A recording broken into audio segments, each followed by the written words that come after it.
Folks, Black Star Network is here. Hold no punches. I'm real revolutionary right now. Support this man, Black Media. He makes sure that our stories are told. Thank you for being the voice of Black America, Roland. Stay black. I love y'all. All momentum we have now, we have to keep this going. The video looks phenomenal. See, there's a difference between Black Star Network and Black-owned media and something like CNN. You can't be Black-owned media and be scared. It's time to be smart. Bring your eyeballs home. You dig?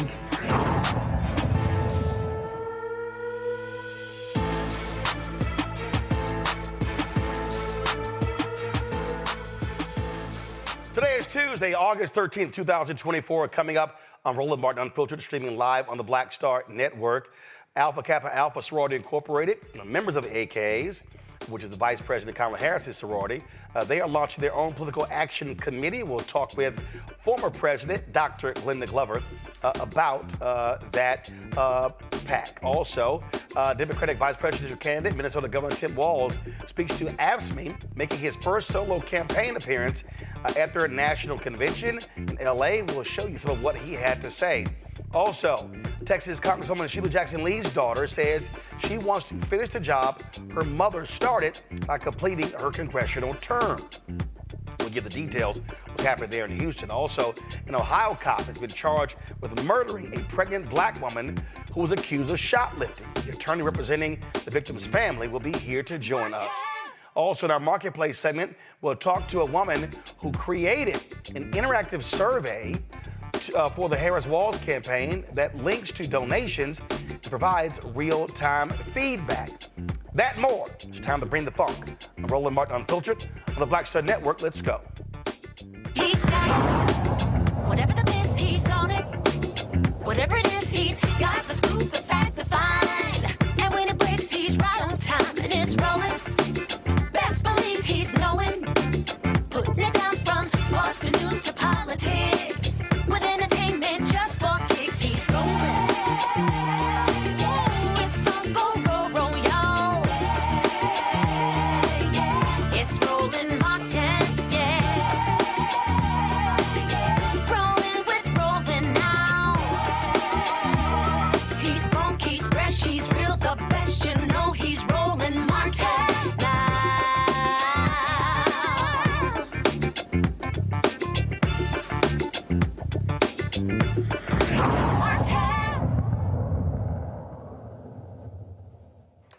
So a lot of people, when you hear about nonprofits, they assume that they cannot be involved in politics. Now, organizations cannot endorse candidates as an organization, but they can be involved in public policy issues.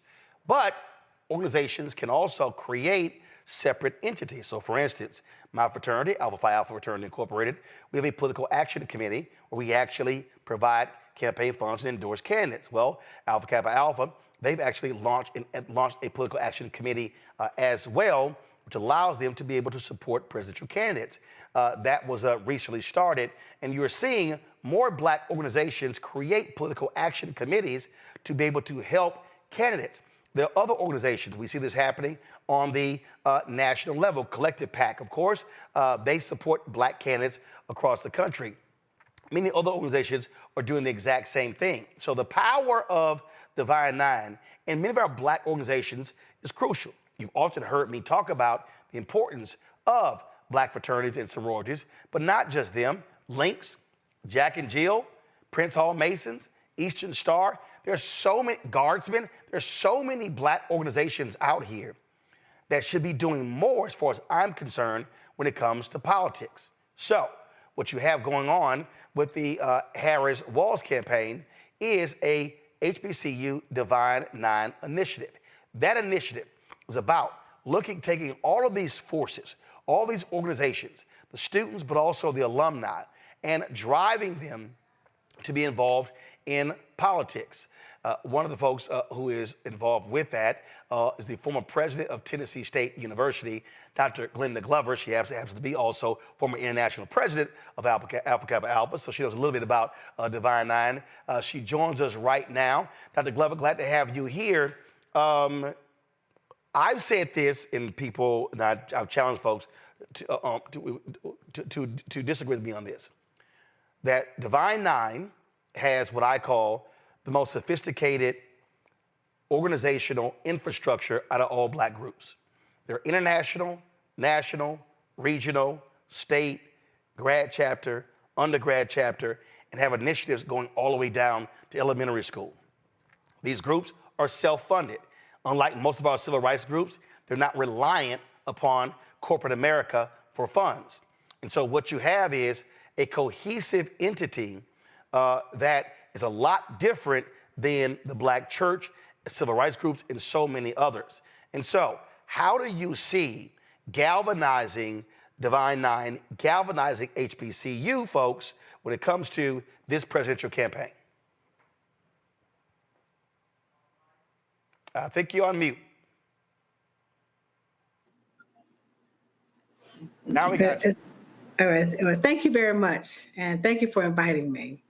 Yes, this is an exciting time for the Divine Nine organizations and for HBCUs, particularly since Vice President Harris attended HBCU. So we're looking at the PWI campuses also. There are many black students on PWI campuses who want to be a part of this movement. So we make sure we're not leaving them out. But what we're doing is ensuring that students, faculty, staff, those who are on the campuses, and then the alumni. There's a very important alumni database that's very excited about this campaign. So we're assisting them in largely get out the vote efforts, because being nonprofits, state schools, many of them, and the organizations themselves, the Divine Nine, you really can't endorse a candidate, but we just say, let's get them out to the polls, and if you get them out there, they'll figure it out. They'll figure out who to vote for once they get there. And so we're looking at how we can engage the alums, how we can engage the students and faculty and staff of HBCUs, as well as Divine Nine alums and with membership. And what I'm always trying to remind people, this is not anything new. In fact, I was on a call last night. There are some HBCU students. They want to do a call very similar to Win with Black Women, Win with Black Men, and the other calls that were done. And what we've seen is this is not just the first time. I've had to explain in national media. You had in 2020, 2022, HBCU folks and Divine Nine mobilizing, organizing around Raphael Warnock when he ran for the United States Senate, especially Alpha Brothers. You had Randall Woodfin when he ran for mayor of Birmingham. He had his Morehouse alumni and his Alpha alumni. We've seen this, Phyllis Randall in Virginia, county executive. She's a Delta, again, tapping into that organizing infrastructure. And so you've always had this. Now the theme, though, is just keep impressing upon folks how to truly maximize all of this energy and power that we have, or what I say is unused power. Well, you said something, I think 2 or 3 weeks ago on your show, when you said that this is an election where you are competing with the sofa and the TV about getting out to vote. And that's absolutely true. So we're mobilizing. We want to do a massive voter registration and a voter mobilization, voter engagement effort to ensure that individuals go out to vote. So we're starting with the students. Tomorrow night, we're meeting with students across the country. Divine Nine leaders, HBCU student leaders, students with Divine Nine leaders on college campuses, the undergraduate and collegiate leaders will join with HBCU leaders on the call tomorrow night with the campaign and talking about voter engagement, voter registration, voter mobilization, voter education, so they can understand the power of their vote. We have over 300,000 students, HBCU students, we want to talk to at some point. Right now, we'll start with one phone call with them tomorrow night and lay out the agenda to them. And we're going to have a massive voter registration day. National Voter Registration Day is on September 17th. And then we're going to do an HBCU celebration of all HBCU students around the country. And that's going to be a call similar to the Win with Black Women call. We have 44,000 on that call. So we expect to have a huge number of students. That will be, of course, after the convention, after school has started back and got settled in. So we're going to do an HBCU tour, then some of the big games football games. So the Vice President plans to attend several activities on HBCU campuses.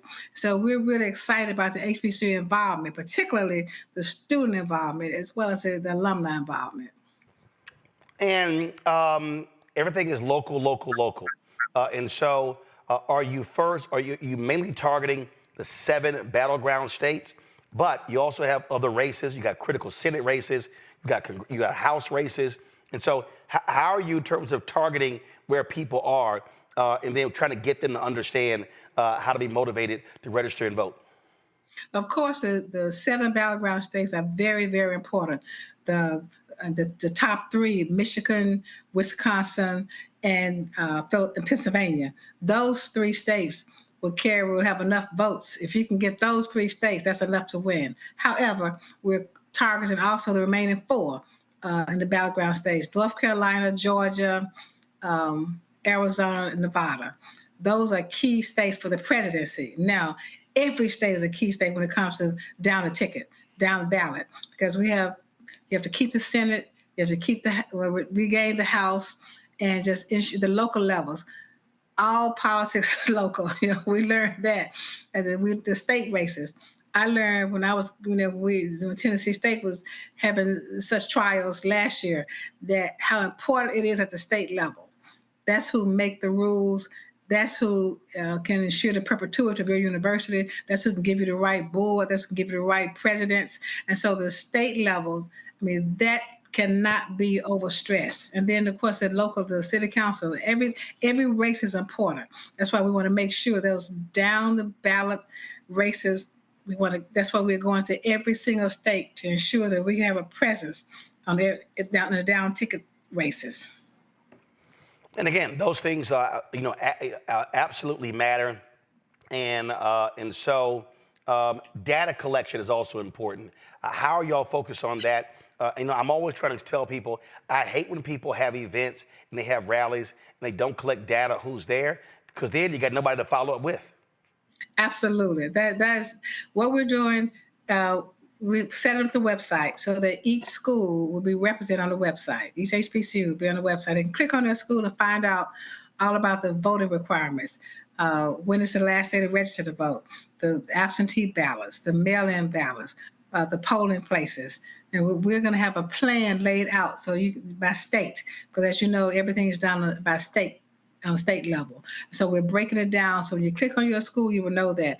But you have to register first to get on the call. And that's how you collect data, so you can follow up to make sure that we met their needs. If you have any questions, you have any comments, any suggestions.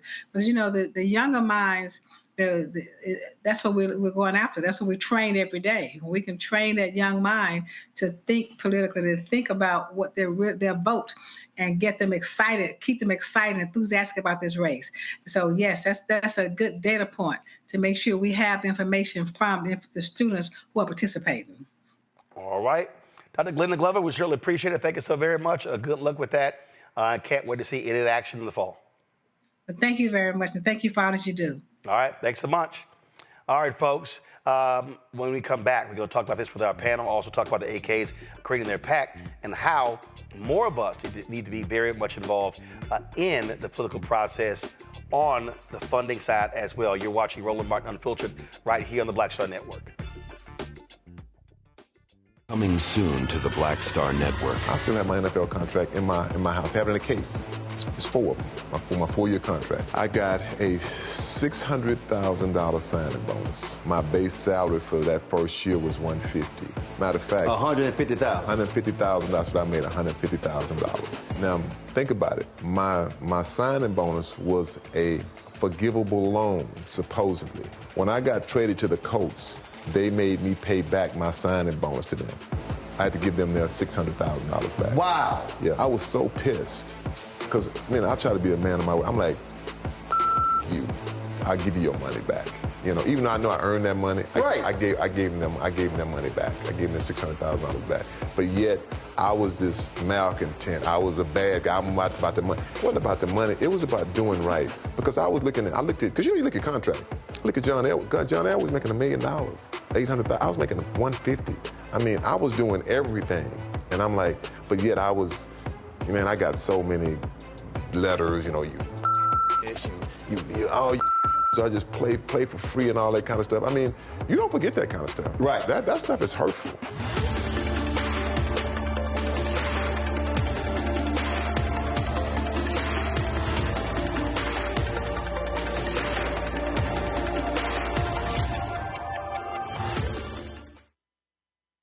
When you talk about blackness and what happens in black culture, we're about covering these things that matter to us, speaking to our issues and concerns. This is a genuine people-powered movement. There's a lot of stuff that we're not getting. You get it, and you spread the word. We wish to plead our own cause.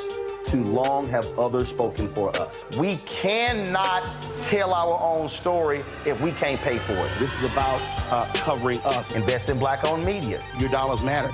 We don't have to keep asking them to cover our stuff. So please support us in what we do, folks. We want to hit 2,000 people, $50 this month, raise $100,000. We're behind $100,000, so we want to hit that. Y'all money makes this possible.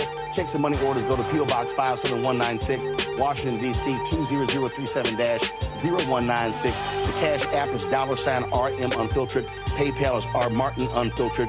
Venmo is RM Unfiltered. Zelle is Roland at RolandSMartin.com. Next on A Balanced Life, we're talking everything from prayer to exercise to positive affirmations and everything that's needed to keep you strong and along your way. That's on a next A Balanced Life with me, Dr. Jackie, on Black Star Network. Next on the Black Table with me, Greg Carr.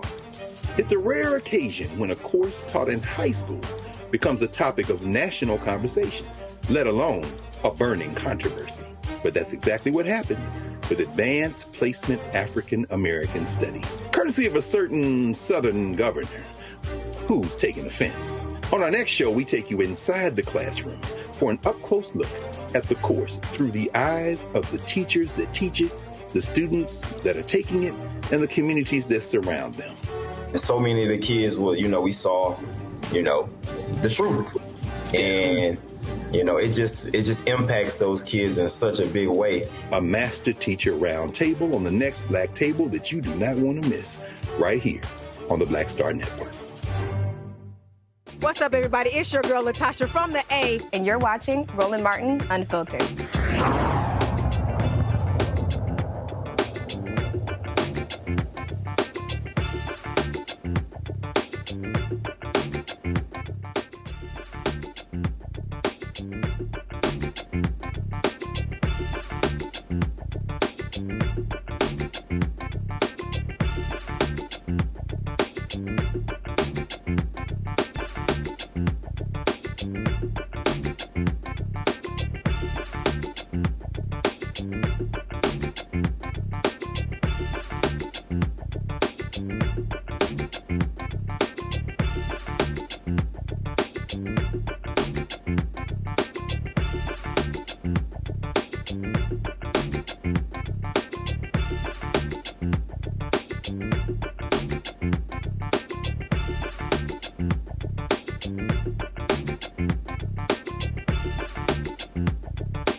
All right, folks, joining me right now on my panel. Glad to have them here on this day. Dr. Mustafa Santiago Ali, former senior advisor for environmental justice at the EPA, joining us from D.C.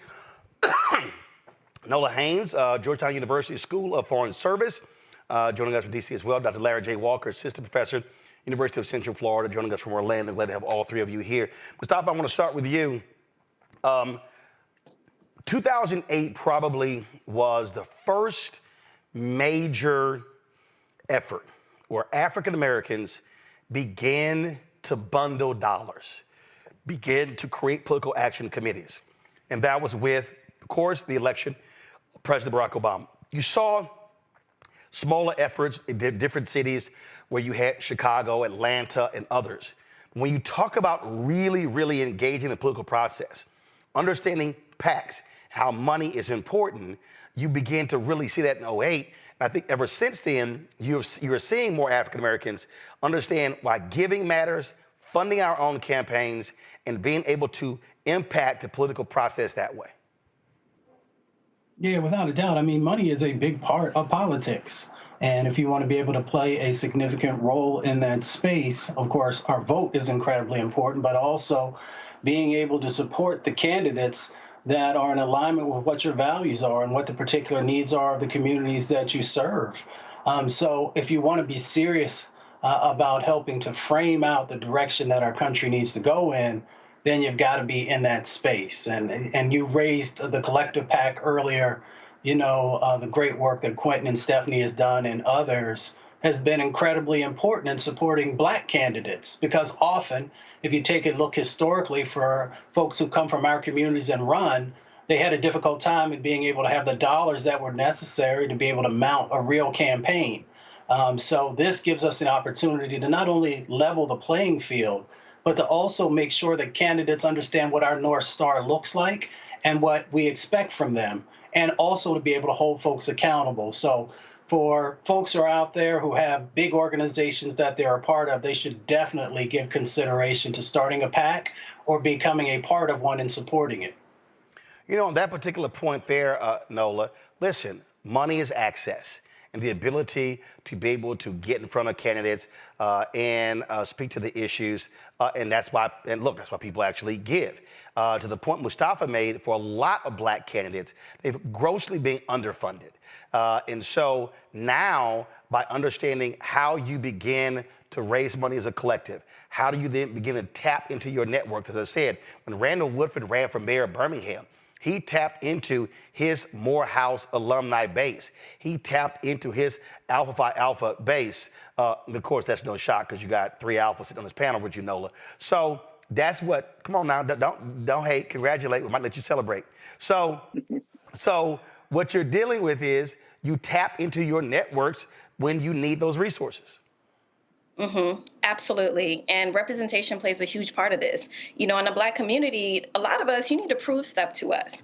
And with the Win with Black Women call, I was so privileged and honored to be on that call, the power, the energy, the momentum. So it's a combination of seeing Vice President Harris at the top of the ticket, seeing her shining and glowing and all the things, and then to see the power of the Win with Black Women fundraising, to see the power with Win with Black Men fundraising. So that momentum and actually seeing that we can see ourselves at the top of that ticket in that way, I think it's a perfect storm in a very beautiful sense that people are actually seeing how important it is for us to raise our own money to make sure that we are supporting everyone up and down the ticket. So representation, momentum, and proving to Black folks, this is how we do it. And I think it's a beautiful thing. It's a powerful thing. And I think we'll see a lot more of it. Larry? Yeah, so Roland, what you described in the conversation with Dr. Glover is the intersection of Black political empowerment and money. And as you highlighted, Roland, listen, we know everyone on the panel, you need money to run a campaign. And in many sense, if you're running for a Senate seat, you need millions and millions of dollars. So I think it's really important as we have this conversation, particularly in the context of HBCUs.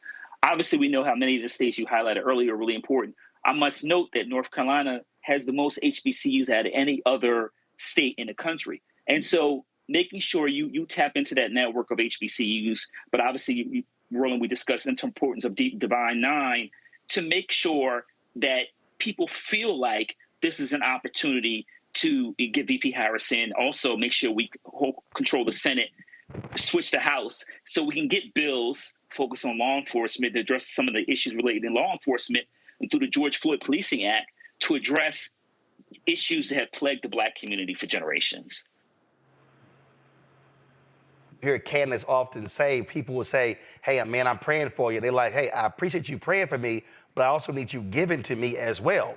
And so prayers are important, but money also goes a long way in politics.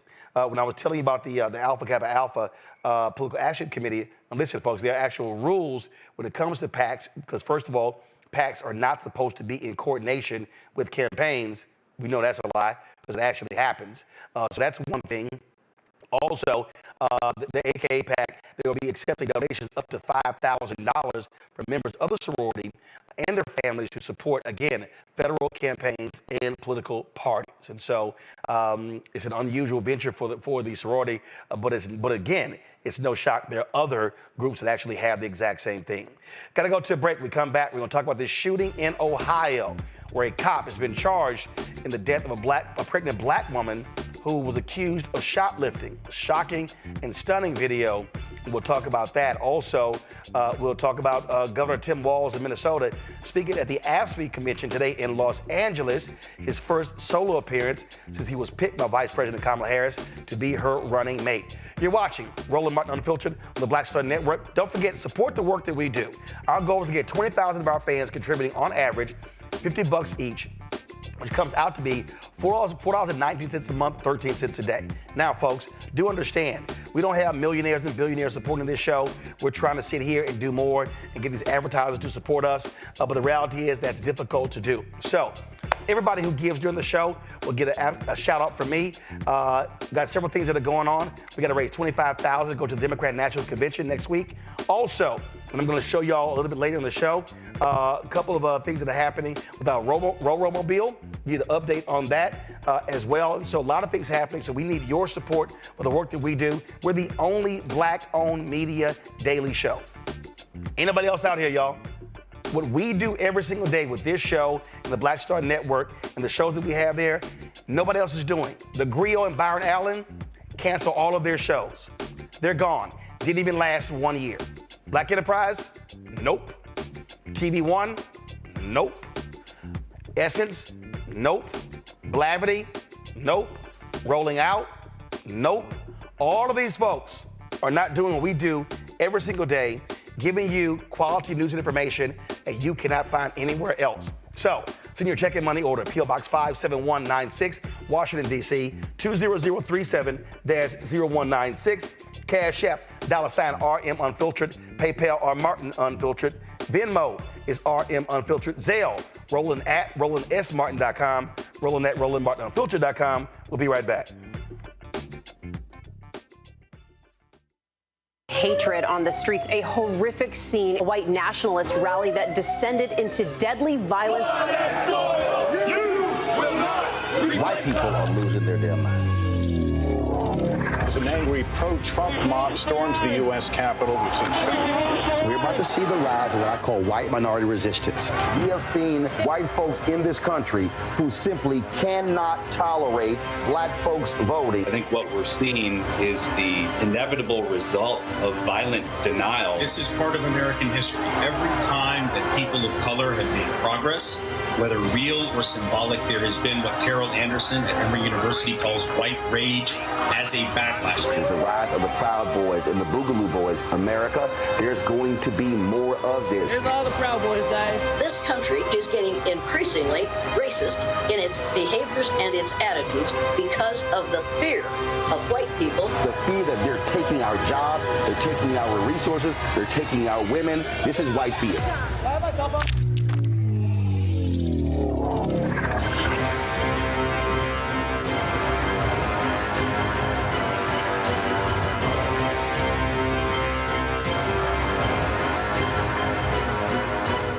Hello, I'm Jamia Pugh. I am from Coatesville, Pennsylvania, just an hour right outside of Philadelphia. My name is Jasmine Pugh. I'm also from Coatesville, Pennsylvania. You are watching Roland Martin Unfiltered. Stay right here.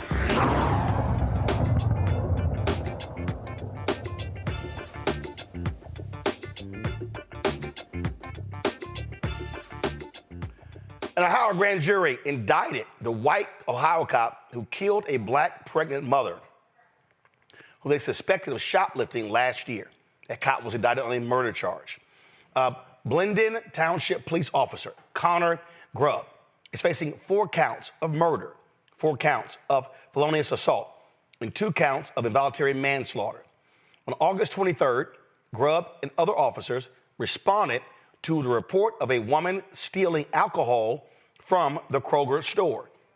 Once confronted in the parking lot, Young tried to drive away. That's when Grubb opened fire into her car. Young and her unborn child did not survive. Watch this video.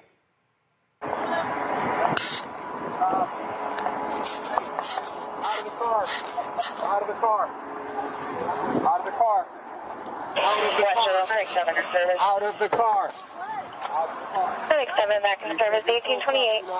Get out of the car. Then get out. No, then get out. Get out of the fucking car. Get out of the car. Get out of the fucking car. Get out of the car. Shots fired. Shots fired. Stop the goddamn car. Stop the goddamn car. We're going to have a 34 on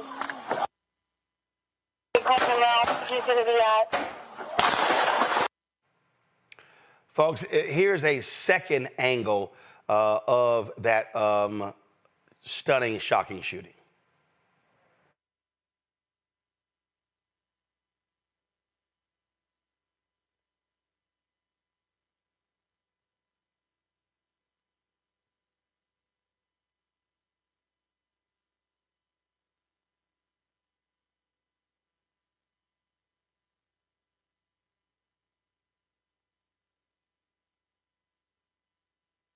Angle here of this particular shooting of Takia Young, folks.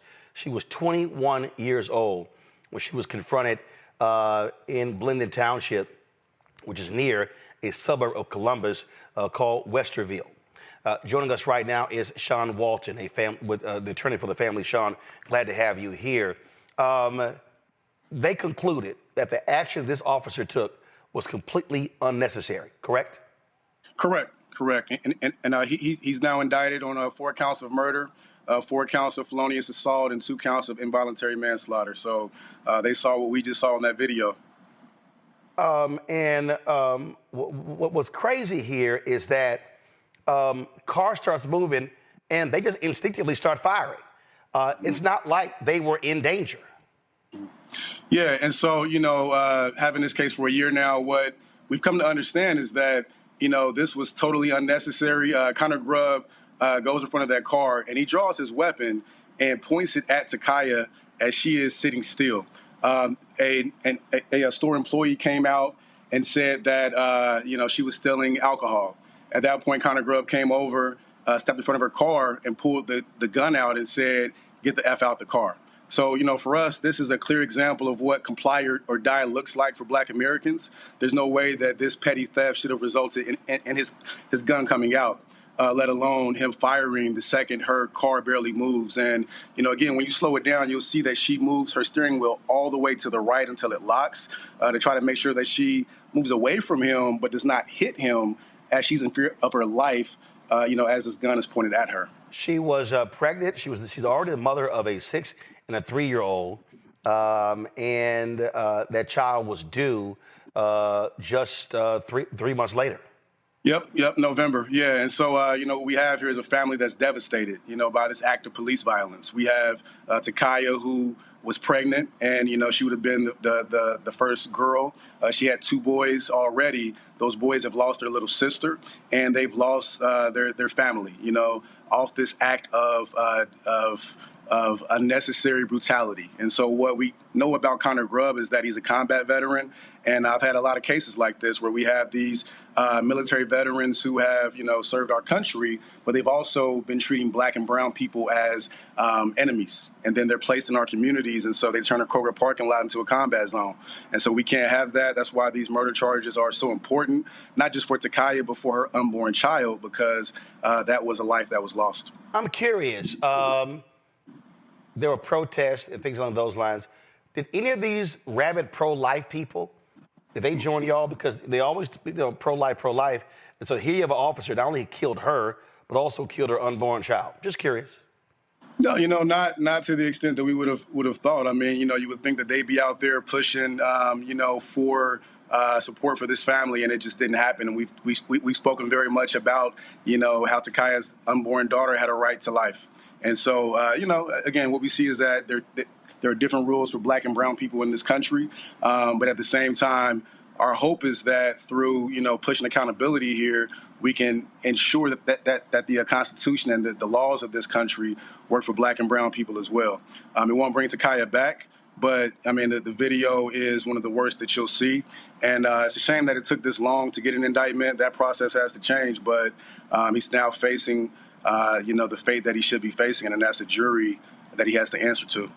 Well, one of the things that we always say listen, getting the indictment is one thing, but the conviction is necessary.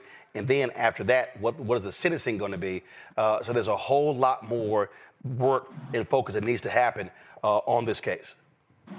Yeah, absolutely, man. And I think that as we look at these systemic issues, I'm all about trying to figure out how we get radical change, right now, because even the conversation around whether she did anything that warrants her death here is not a conversation that should be normalized in any way. And so we have to really look at why Connor Grubb felt that he could pull his gun out in that scenario and cuss at this young girl because she looks young, and demand that she exit the vehicle, or else he was going to do exactly what he did. It didn't matter if she drove off. It's important to point out that that gun came out and the car was not in motion. He had no fear for his life. He just felt like he could be a bully with that gun, and that's what we see far too often. Indeed. Sean Walton, we surely appreciate it. We'll keep watching this case. Absolutely, Frat. Appreciate all the work you do. All right, bro. Thanks so much. All right, I'm going to go back to our panel. Larry, I want to start with you. This is the thing that we keep seeing over and over and over again. Accused of shoplifting. That's not enough to kill somebody. And that's what drives me crazy with these stories.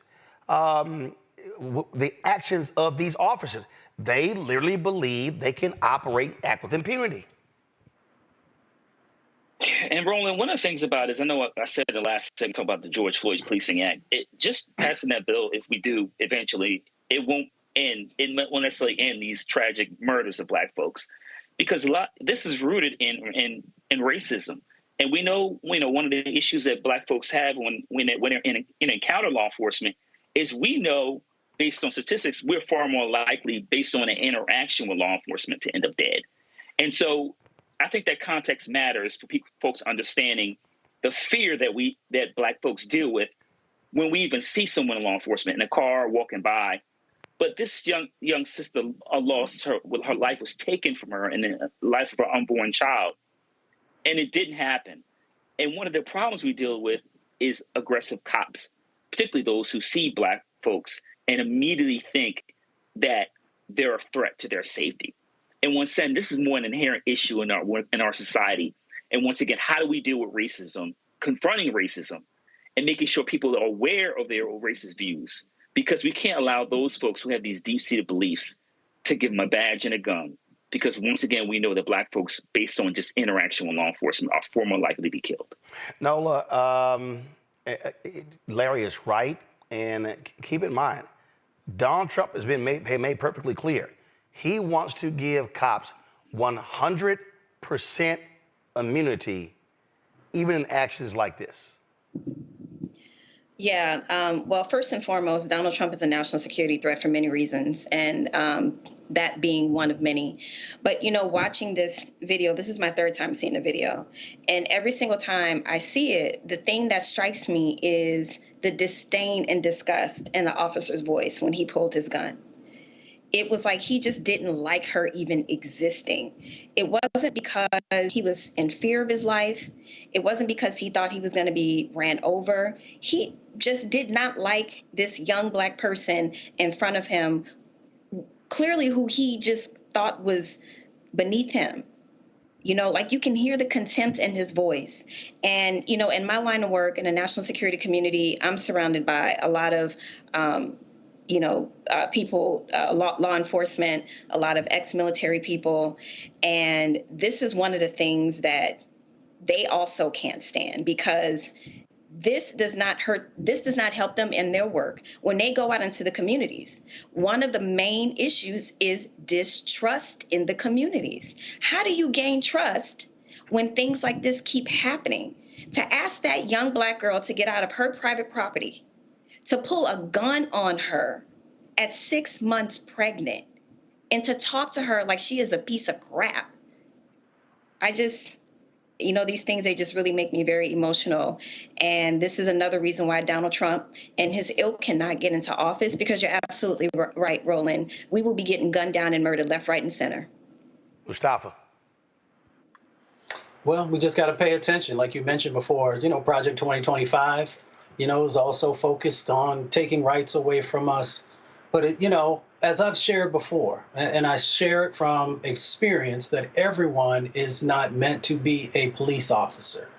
And if we continue to not do these psychological evaluations and make decisions about who is fit to serve and who isn't, then you're going to continue to have these individuals out there that are quick to pull the trigger. They're quick to pull the trigger because, as the attorney had shared earlier, some of them actually think that they are at war with our community and with our people. To be at war with an individual or a group of folks, that means that you have to be able to dehumanize them so that you can do whatever is necessary for you to achieve whatever your objective is. And that's what you saw play out. For him to that quickly pull that trigger without his life being in danger tells you the mindset that he was already in as soon as he approached the vehicle. Didn't ask, can I see your ID or what your name is or any of those other types of things. Didn't even think I could shoot the tires out instead of shooting an individual to be able to stop them from getting away. So there are all these different dynamics that play out when people do not see you as human. They see you as less than human, and they feel that deep down inside of their head some way that you are sacrificable based upon whatever actions they think you are doing. The police chief of Glenda Township, John Belford, released this statement after the announcement of Grubb's indictment. Today, the Franklin County Grand Jury indicted Glenda Township police officer Connor Grubb following the tragic death of Takaya Young and her unborn child last August. A grand jury's indictment is merely the first step in the legal process, and Officer Grubb is presumed innocent like anyone charged with a crime. Since this tragedy occurred, our goal has been to be as transparent and open as we can with the community. Because we requested an outside investigation, Glenda Township played no role in the investigation, and we continue to believe that you deserve to know as much information as we can provide. We're starting the disciplinary process immediately. After reviewing the facts, the trustees will decide on the necessary disciplinary actions. Ohio law and our contract with the FOP require us to take several administrative steps before we make any decisions. I want to be very clear. We're not passing any judgment on whether Officer Grubb acted properly. We haven't seen the evidence. However, since people who've been indicted may not legally possess a firearm, the indictment against him leaves us with no choice but to immediately begin the disciplinary process. Finally, I also want to address why we're now disclosing Officer Grubb's name. The victim's rights provision in the Ohio Constitution and state law are mandatory. The law doesn't leave law enforcement with any choice on whether or not to redact the names of potential crime victims unless the victim agrees to it. We redacted Officer Grubb's name as required by Ohio law until he was identified publicly by the prosecutors after the grand jury's decision. Justice is a process, not a result. Officer Grubb is presumed innocent, and the criminal justice system will take the matter from here. Folks, the Fraternal Order of Police Capital City Lodge No. 9 President Brian Street, well, of course, you know exactly what he said. Capital City Lodge No. 9 is deeply disappointed with the recent decision to indict Glenda Township Officer Connor Grubb. The grand jury process does not include a presiding judge or defense attorney. Prosecutors are free to present whichever evidence they deem fit. However, this discretion can sometimes be misused, leading to politically motivated indictments, which are highly concerning. The integrity of our legal system depends on unbiased and fair prosecutorial practices. Politically driven charges undermine public trust and compromise the pursuit of justice. We stand firm in advocating for an impartial justice system that focuses on truth and facts, not politics. I'm not reading the rest of that bullshit. Here's the whole thing here. When you see that kind of crap like that, what they're saying is, oh, we want the DA to do this in our cases, prosecute. Oh, as one of us, oh, the system is unfair. This is not impartial justice. Shut the hell up. Yeah, so, I want to say two things, and something that Mustafa said, something I thought about also, about why not shoot out her tires if you thought that there was a level of danger. But two quick points on what you just said, Roland. The man reading that statement, it was so dry. It was so impersonal. There was no sort of authentic engagement with the community, a community that is reeling from yet another senseless Black death. And that's part of the problem, right? And then you go to the statement that you were reading, something, again, that is impersonal, and making sure that the goal of the statements are to say, that the officer is not yet found guilty. So we need to make sure that, we're not prosecuting him in the eyes of the public. Not too much on the Black girl who was killed, but making sure that this officer isn't prosecuted in the eyes of the public. And we all saw that video where he put that gun on that young Black girl because he just didn't like her. So, this is maybe an issue that I should just stop right here talking about because I might get myself in trouble. But this has got to stop. This has got to stop. And hopefully it will, but unfortunately it hasn't. All right, folks, so tight 1 second, going to a break. We come back. Minnesota Governor Tim Walz talked to AFSCME, the National Convention in Los Angeles, in his first solo appearance, is being picked as the VP running mate with Vice President Kamala Harris. We'll show you some of what he had to say next on Roland Martin Unfiltered on the Black Star Network. Next on A Balanced Life, we're talking everything from prayer to exercise, to positive affirmations, and everything that's needed to keep you strong and along your way. That's on a next A Balanced Life with me, Dr. Jackie, on Black Star Network. On the next Get Wealthy with me, Deborah Owens, America's Wealth Coach, Black Americans have 1/10 the wealth of their white counterparts. But how did we get here? It's a huge gap.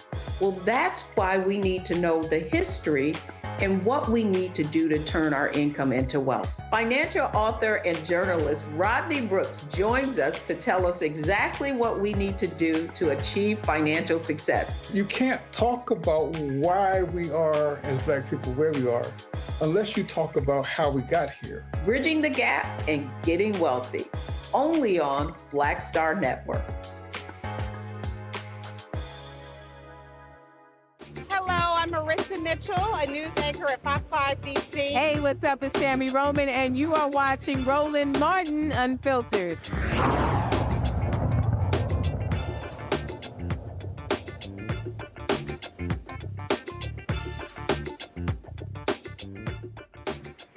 All right, folks, today in Los Angeles, Minnesota Governor Tim Walz actually was speaking at the AFSCME Commission, the American Federation of State, County, Municipal Employees. This was his first solo speech since he was picked by Vice President Kamala Harris to be her running mate on the Democratic side. Of course, you see right there him embracing Lee Saunders. Lee, of course, my alpha brother. He is the president and CEO of AFSCME. And of course, the cable networks did not cover this. No shock. If Donald Trump was speaking, they would.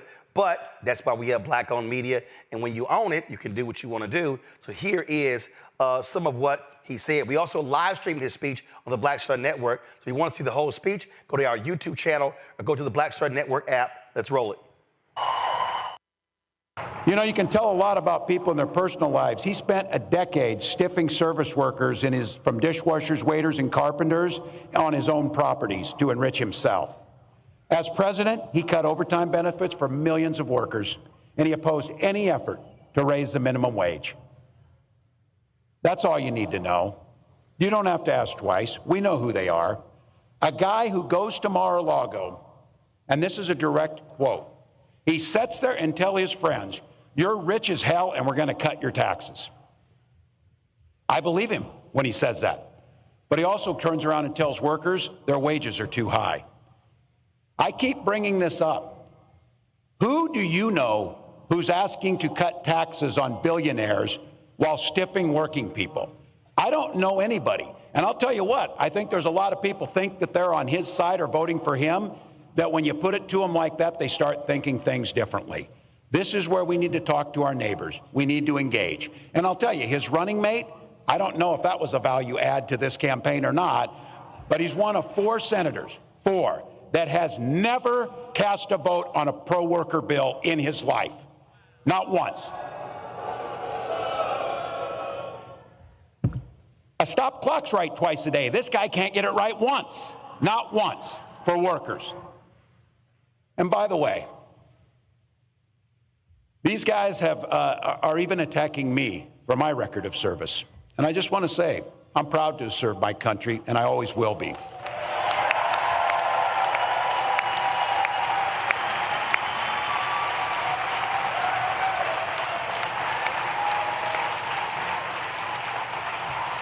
With my dad's encouragement, a guy who served in the Army during the Korean War, I signed up for the Army National Guard 2 days after my 17th birthday. I served for the next 24 years for the same reason all my brothers and sisters in uniform do. We love this country. Then in 2005, I felt the call of duty again, this time of being service to my country in the halls of Congress. My students inspired me to run for that office, and I was proud to make it to Washington. I was a member of the Veterans Affairs Committee and a champion of our men and women in uniform. I'm going to say it again as clearly as I can. I am damn proud of my service to this country.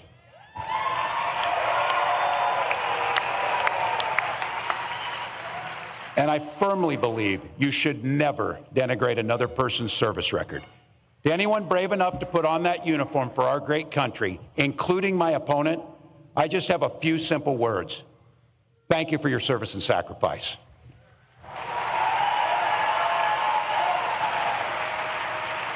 But look, it's not what they've done that we should be concerned with here today. It's what they're going to do. One of the clear goals of that Project 2025 to-do list is to put the screws to working people, making it harder for us to collectively bargain, allowing employers to drastically cut overtime or even eliminate it.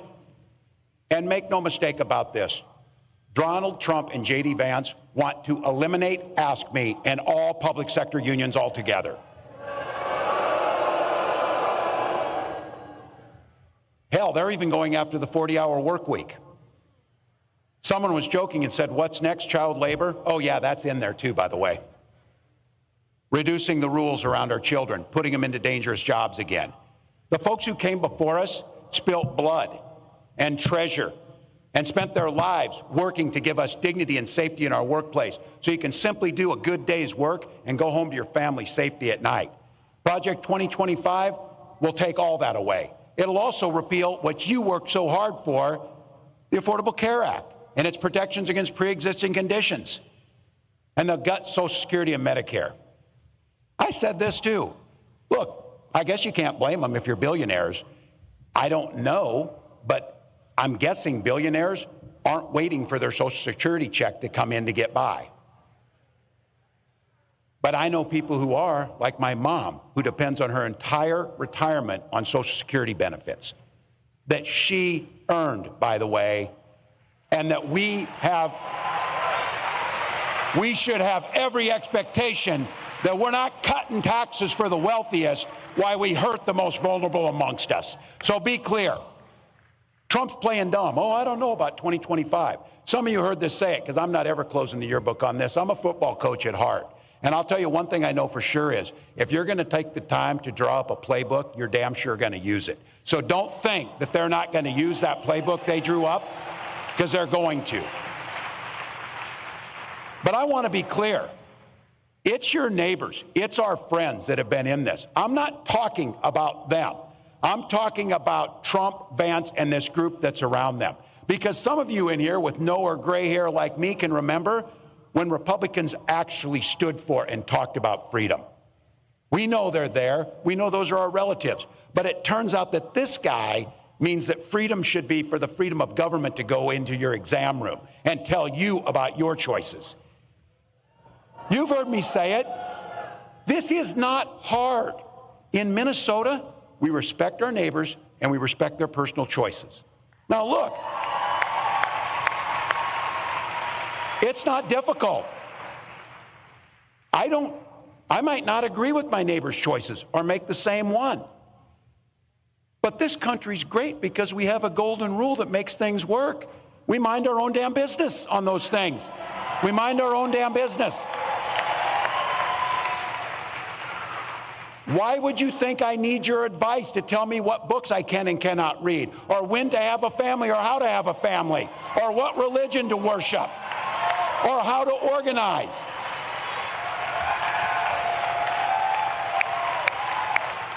You stay in your lane and I'll stay in mine. That's not that difficult.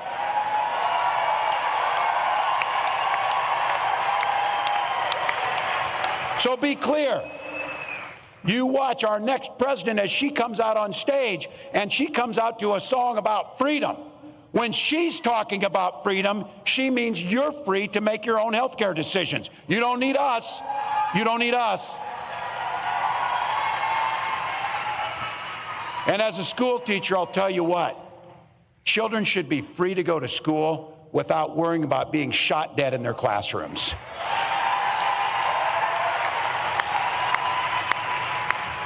Education should be a ticket to the middle class, not crippling student loan debt.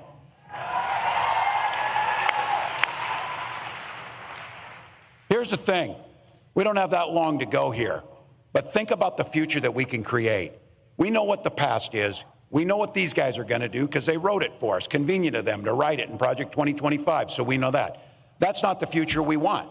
We want the future, and here's exactly what Vice President Harris will do when she gets to the White House. As president, Vice President Harris said she will sign the PRO Act and the Public Service Freedom Negotiation Act right into law. Done. We will stand together on the fundamental principle to collectively bargain for your own lives and your own jobs.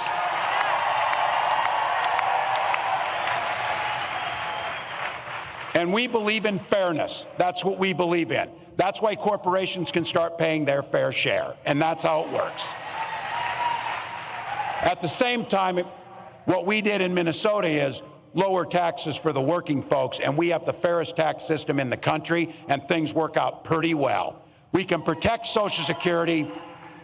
And something we did, and I want to thank, I know they're in here, my Minnesotans who are in the House. It was AFSCME that put into place the most generous paid family and medical leave in the country in Minnesota.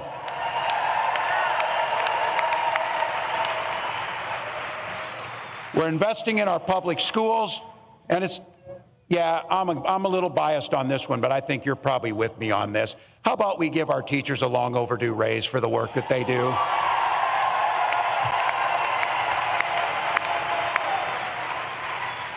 All right, I know you've heard these speeches, big order, optimistic or whatever.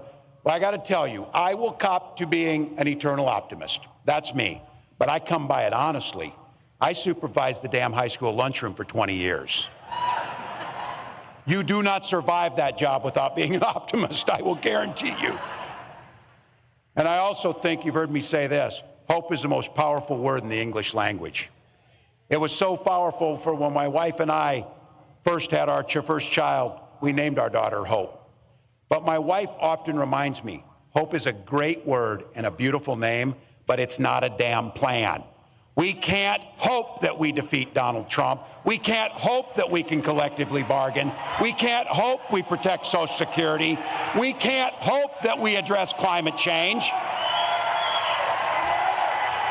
You don't hope to win. You plan, prepare, and work to win.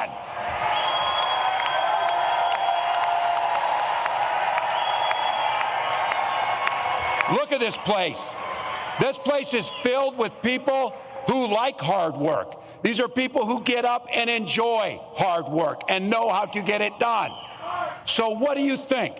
A room full of 1.4 million AFSCME members, and this room here, how many voters do you think we could turn out in an hour? How many friends can we bring to the polls? We got over 4,000 people in this room. We won states by less than 10,000 votes in some cases. And I don't know about you, and I know it. This is going to be a close, tough race. It is going to be a tough one. But if each of us does an extra shift, an extra hour, a little bit more, we get to wake up on that morning after the election and know that the work we did transformed the lives for millions, transformed generations, impacted the world. Ask me. That's how it happens. That's how it happens. That's a plan. That's how the hope turns into the reality, turns into improved lives. It's just like that. We organize, we donate, we volunteer. Look, I've been around you people. I know the jobs you do. I know what this president does, because I thought you had to register to vote in Minnesota. You were out there so much for me because you were living there. You turn elections. You turn lives. You negotiate contracts. You press legislatures to do the right thing. We know how to do this. We've got 84 days to take control of our own destiny. 84 damn days. And I've said this, you hear me say this. That's easy. We'll sleep when we're dead. We'll do the work now. We'll do the work now.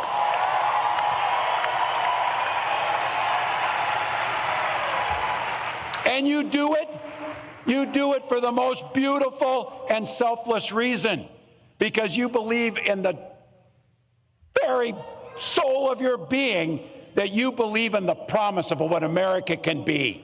You believe we can all enter the middle class. You believe we can all have dignity. We believe we can all thrive. But you know what? We got to fight. Because as the next president of the United States says to me often, when we fight, we win. When we fight, we win. When we fight, thank you. Ask me. I think what you're seeing here, Larry, Governor Tim Walz is driving these Republicans crazy because they're so used to pigeonholing Democratic nominees. And so here you have somebody, veteran, they're trying to swift boat him. It ain't working. Listen, loves guns, loves to hunt. Oh, damn, a little hard to hit him on that one. Then, of course, teacher, coach. When you talk about that sort of resume, and he is coming off in many ways as just a regular guy. They can't try to hit him with, oh, he's a East Coast, West Coast, Hollywood elite. None of that stuff works. And that's why I think this pick was awesome. I know so many people wanted Josh Shapiro, the governor of Pennsylvania, but I love how by Vice President Kamala Harris picking him, it's driving them up the wall. Yeah, everything they throw at him, it doesn't stick. And he reminds me of the guy, a person you're in line at the supermarket and they're behind you and you start chatting. Next thing you know, you're outside talking to him for half an hour. He's charismatic. And Roland, you're right. He checks a lot of boxes off: teacher, military vet, et cetera. And I think the reason why they're having a hard time, anything that they throw at him is not working is because the reality is he's authentic. Some people are just like that. And it's rare to find a politician sort of like that. But he's just being who he is. And so I think the public sees that. So the trouble in terms of trying to swift voting and all these other, allegations they're trying to make against him is not working, is that he's authentic. And then on top of that, he's charismatic. And he comes across as kind of an everyday man who happens to be a governor of a state and maybe possibly in the next couple of months, vice president of the United States. And so in contrast with J.D. Vance, who is a venture capitalist who doesn't come across as authentic. And then that's why you got all the memes about dolphins and couches and everything else, because there's a lack of authenticity there, and people pick that up right away. Another thing here, Mustafa, that you're seeing, again, I talk about the contrast, how when you listen to Governor Tim Walz, when you listen to Vice President Harris, they totally sound different. What they're focusing on, what they're engaged in, is the language they use. They are offering absolutely hope, optimism, energy, as opposed to this drab, oh my God, America is going to hell, everything is awful. I mean, you've got Republicans putting out, of course, they're already going to the racist meme. Trump put out, this was America under Trump, and this is America cities under Vice President Kamala Harris. And we see the racist game they're playing. Yeah, it's an old playbook. And folks are tired of it. And folks have seen it before. And people appreciate that, both Vice President Harris and Governor Walz are bringing a message that resonates with folks and that folks are hungry for. People are tired of all the anger that comes from the right. And they're tired of people talking about how nothing can get better unless I'm the individual who does it. That's not how America should work. It is about we the people. It is about us coming together and believing in someone, but also making sure that we're working with them and also holding them accountable. And when you look at Vice President Harris and Governor Walz, those are individuals who receive that information and want it to actually be a part of how they're going to move forward. The other thing about Walz is that he has a track record. He has a track record not only as a governor, but also as a representative, and of course as a football coach, and all these things that people can actually see themselves reflected in. We all talk about representation matters. Now you have an individual who he's not rich. He didn't get his money in Silicon Valley or on Wall Street. They say he doesn't even invest in stock.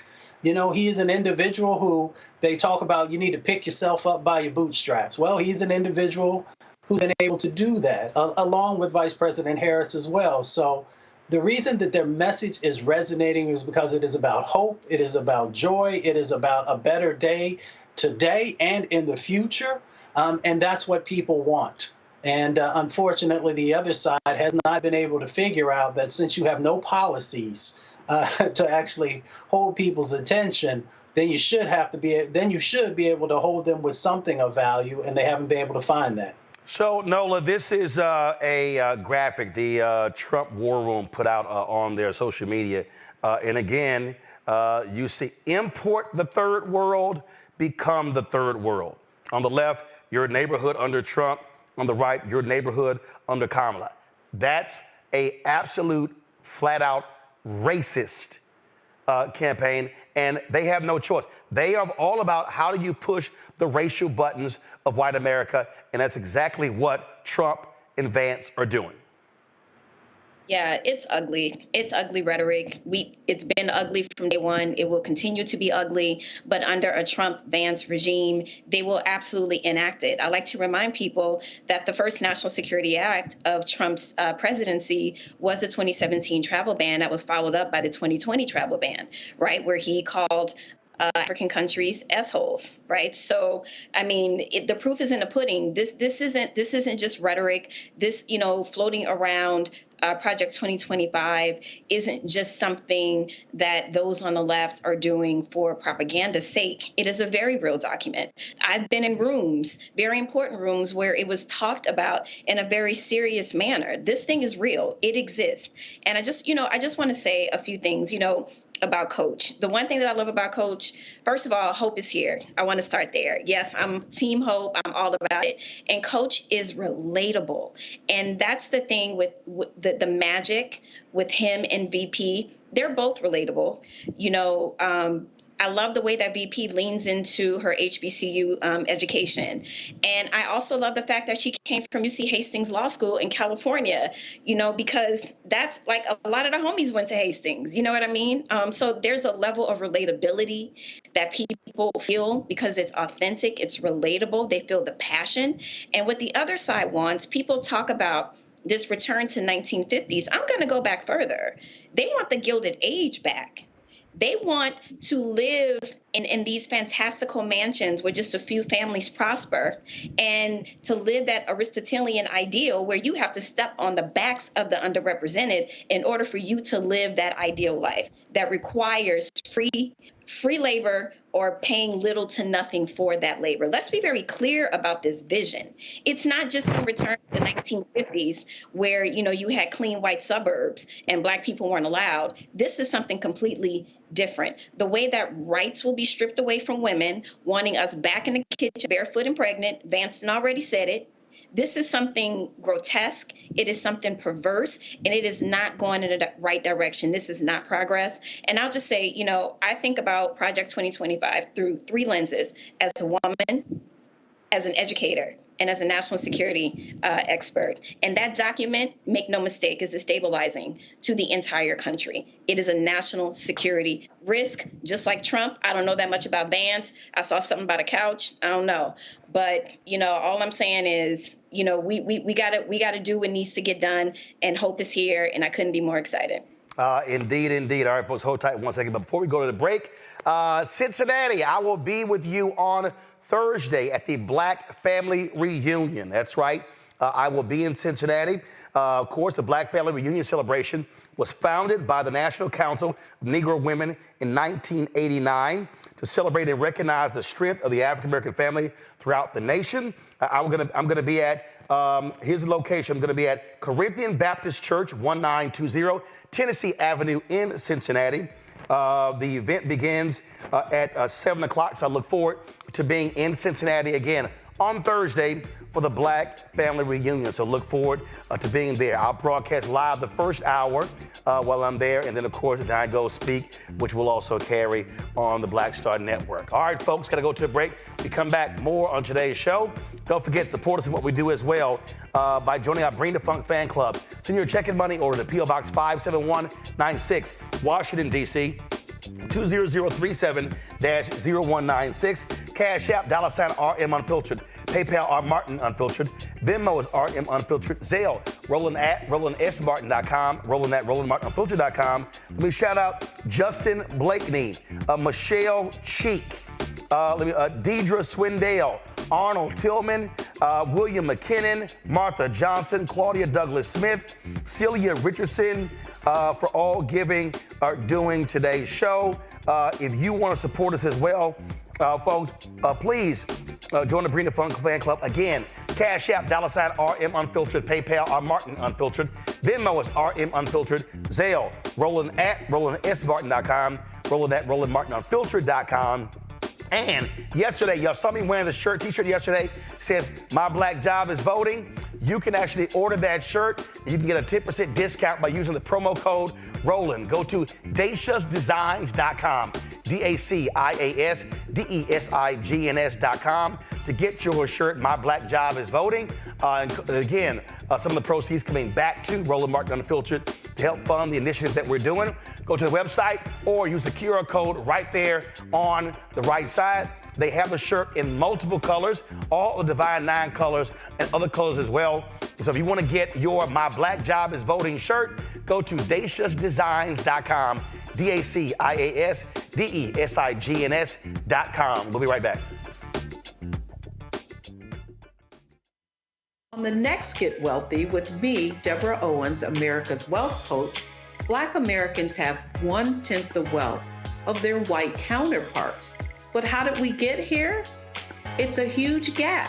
Well, that's why we need to know the history and what we need to do to turn our income into wealth. Financial author and journalist Rodney Brooks joins us to tell us exactly what we need to do to achieve financial success. You can't talk about why we are, as Black people, where we are, unless you talk about how we got here. Bridging the gap and getting wealthy, only on Black Star Network.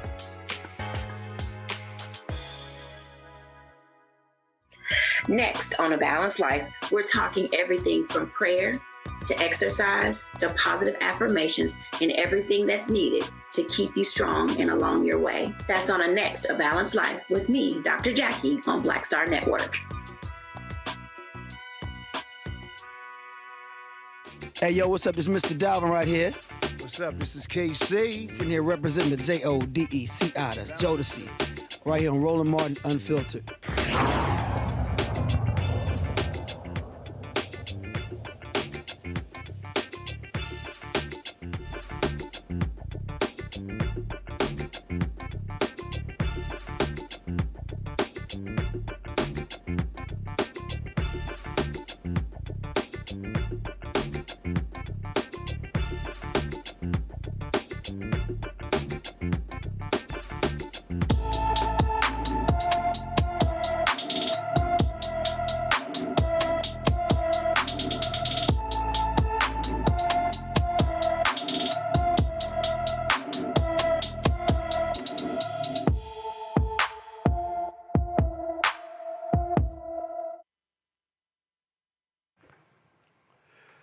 Charlicia Hurd has been missing from her Auburn, Alabama home since June 28th. The 16-year-old is 5 feet 4 inches tall, weighs 120 pounds with black hair and brown eyes. Anyone with information about Charlicia Hurd should call the Auburn, Alabama Police Department at 334-501-3100, 334-501-3100. Folks, the daughter of the late Congresswoman Shelia Jackson Lee wants to complete her mother's congressional term. Erica Lee Carter posted on social media announcing that she wants to finish what her mother started. Now, of course, Congresswoman Shelia Jackson Lee passed away 3 weeks ago, and her daughter announced she wants to finish her term. So let me explain what's happening in Houston. So there are going to be actually 2 elections. There's going to be election to finish the term of Congresswoman Shelia Jackson Lee, which ends, the 118th Congress, which ends in January, before the new Congress is sworn in. Then you have the new 2-year term. Now, Sylvester Turner, former mayor of Houston, he announced that he was running. Now, what's interesting is that the children of Congresswoman Shelia Jackson Lee announced they were endorsing him for the seat. Well, now the daughter is running. So, again, that's what's going on there. Now, the way what's happening is the precinct chairs in Houston, there are 88 precinct chairs. They in the district, they will determine who is going to actually be on the ballot to run against the Republican running. So Mayor Turner posted this just yesterday on his Twitter page that he's already got 30 endorsements from Congressional District 18 precinct chairs. So he is almost halfway to garnering all the votes necessary. He also, of course, he's already been endorsed by the Houston Chronicle as well. And in the interview with him, he also gave an interview where he said that he wants to be a transitional leader. He does not want to serve in Congress more than 2 terms. He wants to be a bridge between his generation and the next generation. The reason I think this is interesting when you look at this, and so, you know, again, people were texting me, Nola, like, oh my God, what's going on? I thought the children endorsed what's going on. And so I haven't reached out to Mayor Turner, but his focus is really on the 2-year term, not the final 3 months or whatever. But that's really not going to be, the decision is really going to be up to those precinct chairs. But I do think it is smart. He's hugely popular, 2-term mayor. Before that was in the Texas legislature for 27 years.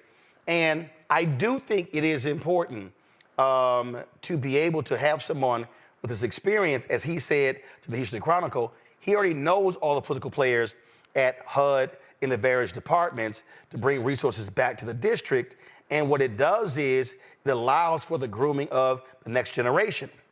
I'll be honest, there were many people who were very critical when Congresswoman decided to run for mayor of Houston. Several younger folks dropped out. Chris Hollins was one of them. She ended up running, losing by 30 points to now Mayor John Whitmire. You know, a lot of people were problematic with that. And I do think it is important for one generation to set up the next generation when it comes to public office. I agree with you. You definitely know more about this particular race than I do. I will say, you know, when she died, that a lot happened that weekend, and I'll never forget it because I was outside with a lot of people that knew her, and it was a profound moment, you know, for the community. And it was the same weekend that POTUS decided to not run and then endorse VP. So that in and of itself was a historic moment. And so in terms of this race, I think one of the things that popped into my mind is this. I take your point about wanting to be a transitional congressman, but at the same time, wouldn't the daughter be that figure, or am I misunderstanding? Well, it comes down to, I mean, listen, if you had to compare resumes, the daughter of Congresswoman Shelia Jackson Lee does not stack up to Mayor Sylvester Turner. It doesn't. Okay, so then in that sense, she's basically running on the legacy of her mom, right? Yeah. Well, and remember, she's not running for the you got to remember, she's not running for the 2-year term. She only wants to serve out the remaining of her term left, which essentially is now through January? Right. So I understand those dynamics. I guess I'll just say this. I would hope, because I think it's important to have her legacy continued. And I would hope that they would be able to find some sort of way where she could be part of the political process and maybe get some of those things on her resume and not just completely, discount her because her resume doesn't stack up against the mayor's. So hopefully maybe there's a way that they can come together and maybe figure out a way where she can be involved in a political process, because I'm sure a lot of people in the late Congresswoman's district would like to see that legacy continued. Well, and I think you've had people, Larry, who actually criticize that, who say that the children of members of Congress shouldn't be guaranteed seats in Congress just because your mother or father served in that capacity. Well, Roland, I'm a former Hill staffer, and listen, it's been going on for a long time, for generations. And yeah, there are a lot of people who agree, make the point that nepotism shouldn't determine who has a congressional seat. I got to tell you that, I saw this, the release comments from, former Congressman Jackson Lee's daughter, and I was a bit confused about what was going on here, particularly as you said that they had already endorsed Mayor Turner. So I'm not really clear about what's the family dynamics, politics involved in that. Another point I do have to highlight, to be fair, Roland, the legislative calendar between now and when a new Congress is going to be sworn in, there's not that many days left because it's an election year. So, but obviously she has the right to if she wants to finish up her seat. But I think, as you said, Mayor Turner has been around for a long time. And certainly, like you say, he knows all the stakeholders, not only in the state, but some of the people at the federal level. So he certainly would make a great representative for the district. And also, I like the fact that he talked about being a transitional leader. Too often in not only in the Black community, but generally politicians, even someone moving mayor to member of Congress want to hold on with positions to too long. And so I was glad to see he sees himself as a transitional leader. One of the things that often happens, Mustafa, is that, we have folks who serve in positions for 20, 30, 40 years, and they don't necessarily groom the next generation. You've got Amanda Edwards, who ran against Congresswoman Jackson Lee, who lost in the primary. She's run for several other positions and served one term on the Houston City Council, who's running as well. I believe a former state representative, Jarvis Johnson, is also throwing his hat in the ring as well. So it's a whole lot of action going on here. But this is one of the things that I do think is important when we're talking about how do you continue Black power. You have to be creating a bench. You have to be identifying people who want to serve. But what it also means that sometimes folks actually leave office as opposed to die in office. I'm not specifically just talking about Congresswoman Shelia Jackson Lee. I'm just speaking, holistically. That's also one of the problems because, listen, she passed away at the age of 74. A lot of times when they say, hey, wait your turn, sometimes that person is going to be in their 50s before they can actually serve. A lot of times you want younger leadership but here's the other deal. Congress, as Larry knows and no one knows, it's all about seniority. So seniority matters. And so people always talk about, man, we need younger folks involved, not realizing that the system that's set up is actually designed for seniority. So if you're in your late 60s, 70s, and 80s, you've been there 30 years, you've accumulated a whole lot of power and a whole lot of chips that you can use. Well, you hit on the head. It is about systems change. And we know how difficult systems change is just in everyday life, let alone on Capitol Hill, where, as you said, time equates to power. I used to work for, John Conyers, who was chairman of the Judiciary Committee. And I love him to death. He was there for a very long time. And understood by being there that it gave him the opportunity to play a critical role. As we take a look at this next set of opportunities that are in front of us, I had a conversation earlier with a strategist about succession planning. And how do we actually make sure that becomes a reality inside of our community so that we have that deep bench that you had mentioned before? And that means that some of the ego needs to get left at the door. That also means that we've got to properly prepare folks to be able to move into these positions. But even before you get in there, that you make the right moves so that you have the skill sets and capacity that's necessary. And that's not just on the legislative side of the sort of agenda, if you will. It is really understanding these dynamics. How do you raise money? How do you not get caught up in some of the traps that we know that are out there for folks inside of our community and outside of our community? There are all these different dynamics that are a part of succession planning and making sure that we are helping the next sets of generations to have what they need, both the skills and the opportunities and the resources. And that means that if we're going to be serious about that, then folks are going to have to fund that. And we're going to have to make sure we get the right individuals who actually walk these halls and bend down these processes to become a reality. But it means that we've got to create space to make sure that people are ready. Indeed, indeed. Folks, let's go talk about Minnesota, where a white state trooper who killed a black motorist could be back on the job very soon. Ryan Longren was cleared in June of second-degree murder charges, the death of Ricky Cobb II during a 2023 traffic stop. Longren was charged with second-degree murder after shooting and killing Cobb on the morning of July 31st, 2023. Troopers had pulled Cobb over on Interstate 94 in Minneapolis, saying lights were out on his car before learning Cobb was wanted for violating a domestic no-contact order in another county. Troopers ordered Cobb out of the car, but he started to drive away, and Longren shot the man twice.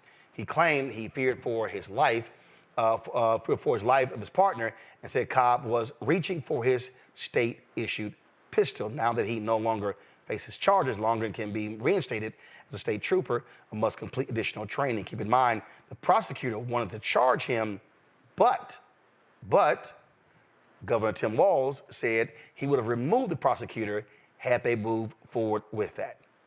Got to go to a break. We'll be right back. Roland Martin Unfiltered on the Black Star Network. Coming soon to the Black Star Network. I still have my NFL contract in my house. Having a case. It's 4 of them for my 4-year contract. I got a $600,000 signing bonus. My base salary for that first year was $150,000. Matter of fact, $150,000. $150,000. That's what I made. $150,000. Now think about it. My signing bonus was a forgivable loan, supposedly. When I got traded to the Colts, they made me pay back my signing bonus to them. I had to give them their $600,000 back. Wow. Yeah, I was so pissed. Because, I try to be a man of my word. I'm like, you, I'll give you your money back. Even though I know I earned that money, right. I gave them money back. I gave them $600,000 back. But yet, I was this malcontent. I was a bad guy. I'm not about the money. It wasn't about the money. It was about doing right. Because I looked at, because you look at contract. Look at John Edwards. John Edwards was making $1 million, $800,000. I was making $150,000. I was doing everything. And I'm like, but yet I was, I got so many letters, so I just play for free and all that kind of stuff. You don't forget that kind of stuff. Right. That stuff is hurtful.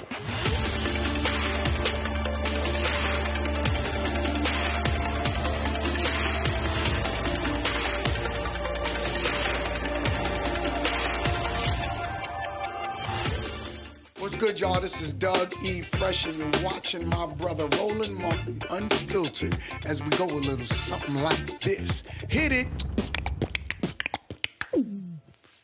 It's real.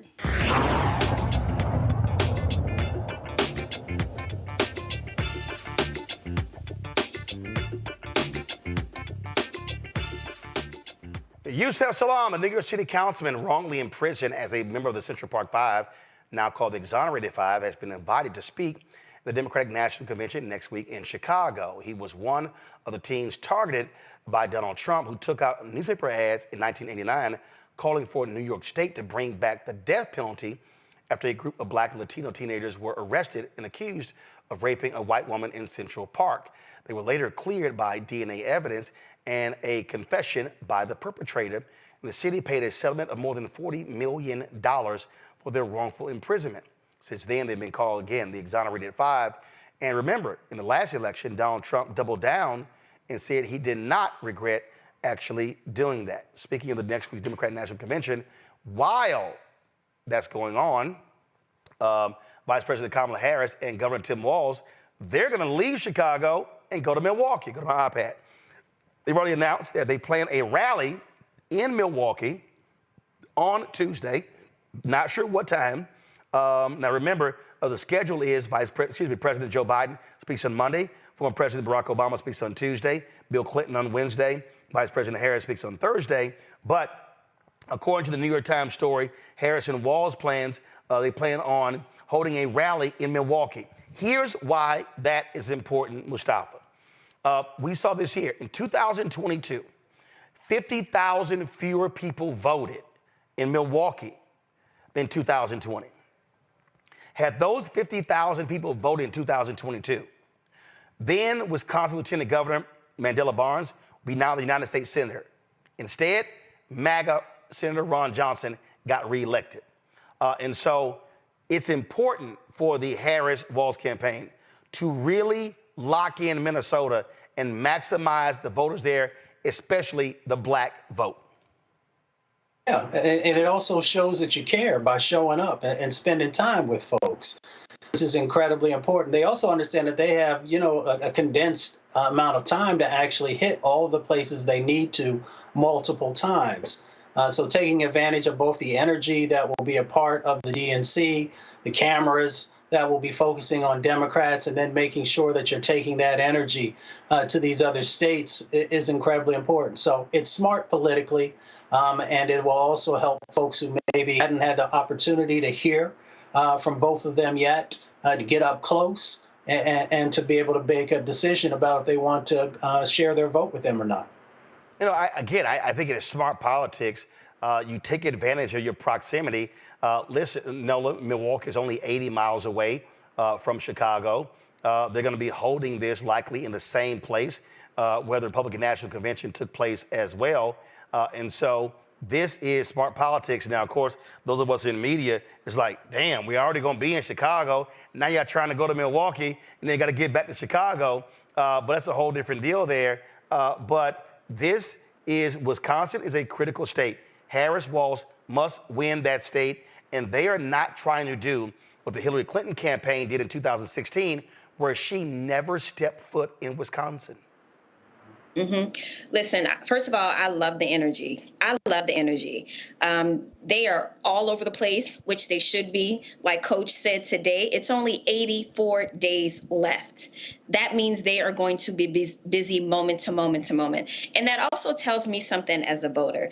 That tells me that these two together are going to be energized for the American people inside that Oval Office. There's a lot going on, not just in our country. There's a lot going on around the world. And one of the things that's important to me is that I know our leader is going to have a lot of energy to tackle all of the issues, that are happening. And to your point, 2016, there were tons of postmortems that were done after Hillary Clinton lost the race, and that was one of them. And the one thing that I've really admired about this campaign, even before POTUS decided that he wasn't going to run, is that the ground game has been strong. All the different offices around the country that have been open, knocking on doors, the kind of old school type of campaigning that has been going on, and VP has inherited that machine, which is one of the reasons why it has been so seamless. So I'm excited for the energy. I say yes, it makes absolute sense to go there because of proximity, and the media is just going to have to catch up. Larry? So the saying goes, there's no rest for the weary. And so we're only, less than 3 months out. It is a sprint to the finish. And also this is the VP is dealing with a condensed schedule because, the convention's next week, and she was just confirmed to have enough delegates not long ago. So you got to work. And, we see on the other side that Donald Trump basically didn't do anything last week. He gave a speech in Montana, which is a red state, and he's obviously going to carry that state. So if you're going to get that same kind of low energy on the Republican side, on the Democratic side, you want to make sure you're out there hustling like you're selling mixtapes in the 80s and 90s, because you don't want, a few months from now say, hey, you know what, I wish we had done this, done that. No, it is a sprint. It is time to go to work. You won't get any rest, but you can sleep after the inauguration. And not only that, so Thursday, Vice President Harris is going to be with President Biden in Milwaukee. On Friday, she travels to Raleigh, North Carolina, where she's going to be unveiling some of her economic proposals. They were supposed to be in Raleigh last week, but those tropical storms that were all over the East Coast, that rain was just sitting on top of the Carolinas, kept them from having that event there in North Carolina. So that's what's going on. So it's going to be pretty interesting, again, having Harris-Walz holding a rally in Milwaukee next Tuesday, the same time Democratic National Convention is happening in Chicago. Speaking of that, folks, we're going to be live in Chicago all week. Our team arrives on Sunday. Beginning Monday, we're going to be broadcasting every single day from 6 p.m. to midnight. Folks, y'all don't have to waste your time watching those other networks. Y'all already know you ain't going to see any black people. You might get one. So CNN going to show you, they're going to show you Van Jones. They might throw Bakari on there. So MSNBC, you know, you're probably going to see Joanne Reed. Fox News, they ain't showing nobody black. And ABC, NBC, CBS, ain't gonna be no black people. And so if y'all want the real deal, if y'all want the true black perspective, if y'all want to see the real kind of coverage, tune in to our coverage on the Black Star Network app, our YouTube channel. Again, we're live in Chicago Monday, Tuesday, Wednesday, Thursday, 6 p.m. Eastern, every single day. Looking forward to being there. And so your support is absolutely critical for the work that we're doing. And so we can't wait to bring you all the voices. It's a whole, let me tell y'all something. I was telling Carol, my producers, yesterday, going to the DNC with all them black people is like going to Essence. It's going to be stuff happening, breakfast stuff, lunch stuff, afternoon stuff, evening stuff. The convention is going to be watch parties. It's going to be concerts after each night is over. So I'm just telling y'all right now, I remember it was 18-hour days for me in 2016, 2012, covering the convention. Of course, you had COVID in 2020. So we got all of that. So it's a whole lot that will be going on. And we're going to have all the coverage for you next week. So this is the place y'all tune in. And I'm just going to tell y'all right now, ain't nobody else doing this. All the other black-owned media, they're not doing any of this. None of them. We're going to be there every single day, 6 hours every single night. And so please, y'all tune in to support us. And don't forget to support us in what we do. Join our Bring the Fuck fan club. So you're checking money order to P.O. Box 57196, Washington, D.C., 20037-0196. Cash App, $RM Unfiltered. PayPal, R Martin Unfiltered. Venmo is RM Unfiltered. Zelle, Roland at RolandSMartin.com. Roland at RolandMartinUnfiltered.com. Be right back. On the next Get Wealthy with me, Deborah Owens, America's Wealth Coach, Black Americans have 1/10 the wealth of their white counterparts. But how did we get here? It's a huge gap. Well, that's why we need to know the history and what we need to do to turn our income into wealth. Financial author and journalist Rodney Brooks joins us to tell us exactly what we need to do to achieve financial success. You can't talk about why we are, as black people, where we are, unless you talk about how we got here. Bridging the gap and getting wealthy, only on Black Star Network. Next on A Balanced Life, we're talking everything from prayer to exercise to positive affirmations and everything that's needed to keep you strong and along your way. That's on a next A Balanced Life with me, Dr. Jackie, on Black Star Network.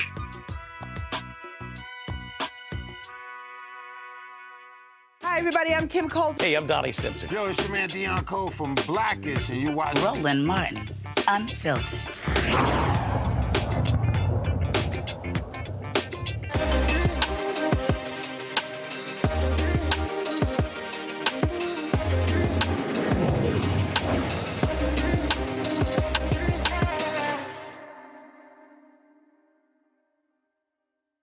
All right, folks.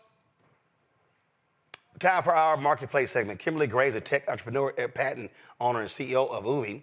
Also, creator of the NSYNC feedback platform, which was created as an interactive survey that links to donations and provides real-time feedback for political campaigns. She joins us now from New York.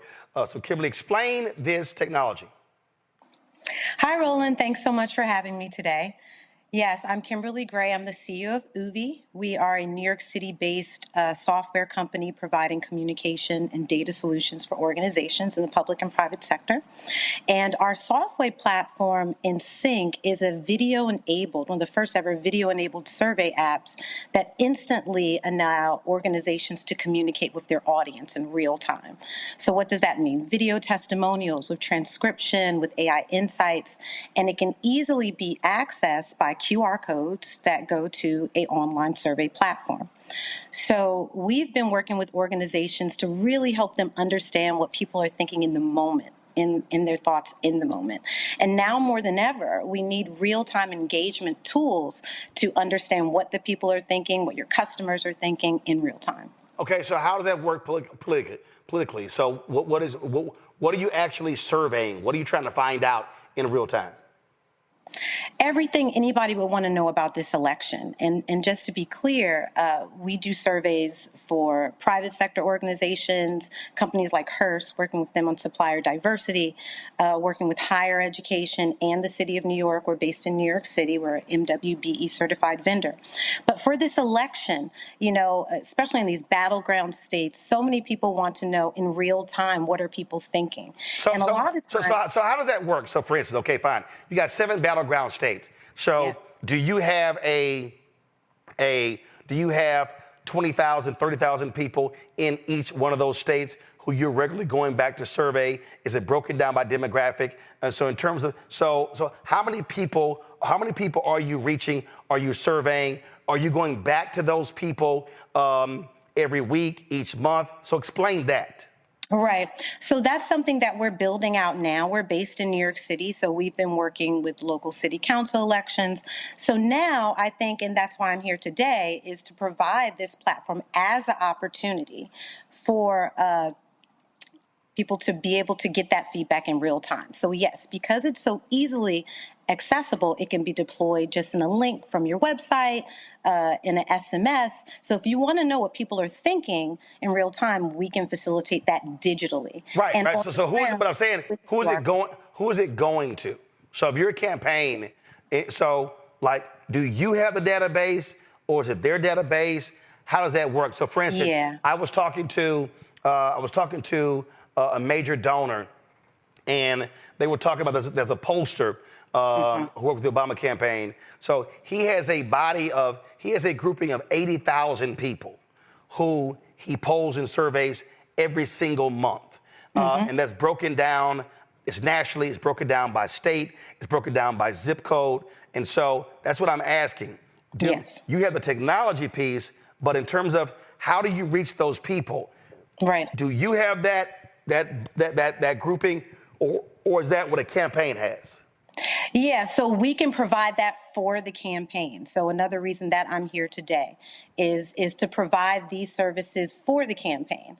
So what it will enable you to do is to create the survey.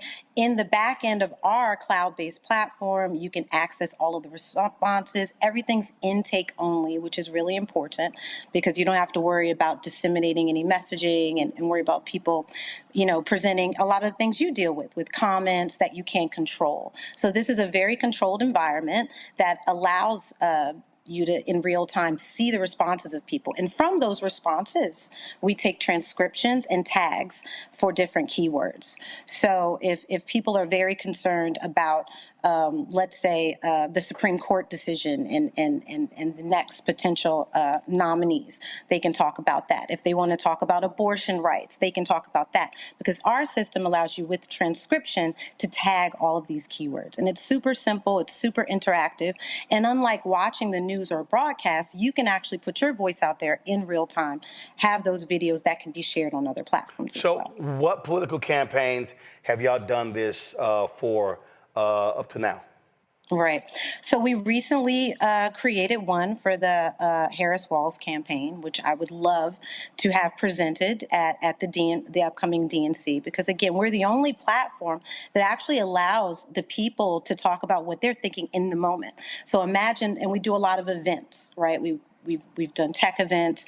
So scanning this QR code in real time, you can actually, provide this information to the campaign directly, because they're the ones who will be able to see the responses.